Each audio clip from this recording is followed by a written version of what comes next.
কালী পুজোর এই পবিত্র রাতে যদি আপনি আমার এই উপায়টি করতে পারেন তাহলে কিন্তু আপনি অনেক বড় সাফল্য লাভ করতে পারবেন।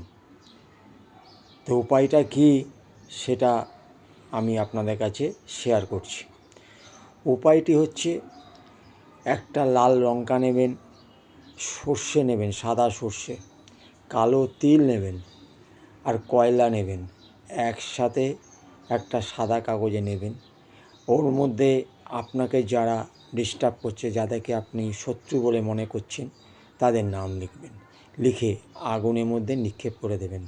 যখন নিক্ষেপ করবেন তখন বলবেন, ওং রিং কালী কালী মহাকালী রিং ফট।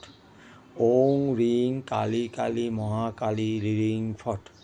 এটা কিন্তু বলবেন 3 বার। দেখবেন কাজ আপনার সফল হয়ে যাবে।